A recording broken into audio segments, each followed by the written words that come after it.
Second question is, from the information that I'm getting from Enga, most of these problems are politics related. You as the Prime Minister of this country, you're thinking of meeting all these political leaders and let them, iron out their issues and then put the province first. On your issue on consultations of leaders, I've reached out to them, and so leaders from Enga province have been asked to come and have a meet with Governor Iparas and all of us.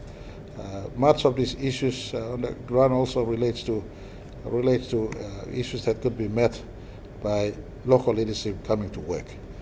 Not just the elected leadership at the National Parliament, but from the floor up, the councillors. We're paying councillors now for the first time. No government has ever paid the councillors. And I ask the councillors to do their job, even if you, in this day and age when young people are not willing to listen to the councillors, for the councillors and village court people to note who are offenders of law. Because there'll be a time in which police will still come to them. I give you an example from my own electorate. Those who have records of murdering people slowly have been arrested one by one. Not directly, but one by one, and we have a crowd of criminals right now in jail being prosecuted as we speak. And so there's no place to hide in this country. Eventually the arms of law will catch up with you. And so the councillors, you talk and they don't listen to you, make a notation of those who are committing this crime. And under the current new bill that is coming up, police will have the outreach and power to do many things. And once the law is finally passed, we will announce to the country what the police can do. And that, in my view, that law gives police greater power, not to harm lawful citizens, but those who are breaking laws.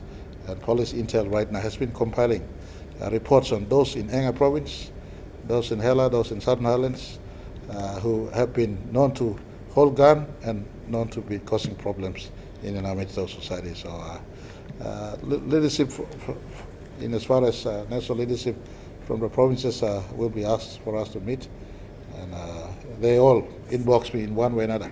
Even, for instance, the Honourable Amos Akem from the opposition bench does inbox me in matters of issues that face up there in his district and the adjacent district, and we've been, in terms of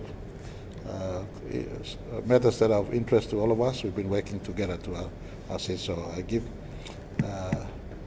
I will give a time for the leadership in the province to come together as we discuss what they feel must be done. Governor Iparas has always been clear on these issues. He's got a very strong view on them. He feels that in the presence of gun prevalence, police must make arrests. And it's a rightful call he's doing. We don't send police up there to be community liaison officers. They must make arrests. And the common feedback we get from police is that their lives are endangered and they're in the face of danger. Well, we're now giving them that special protection. I don't know whether I've informed the country already, but there's a special police force too being prepared for special operation. They have an anti-terrorism outlook to them. Training going on as I speak in Bomana as well as in Brisbane for the special force. So, we're not playing up in this matter.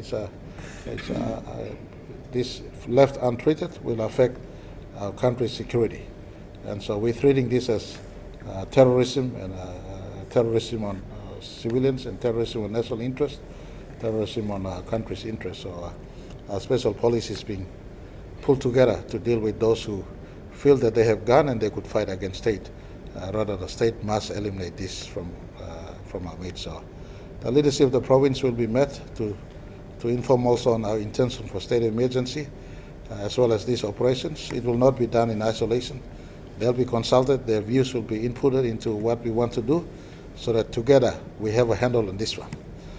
Sometimes we all have our own interests, but our national interests and our collective interests supersedes, in my view, our personal interest in this matter.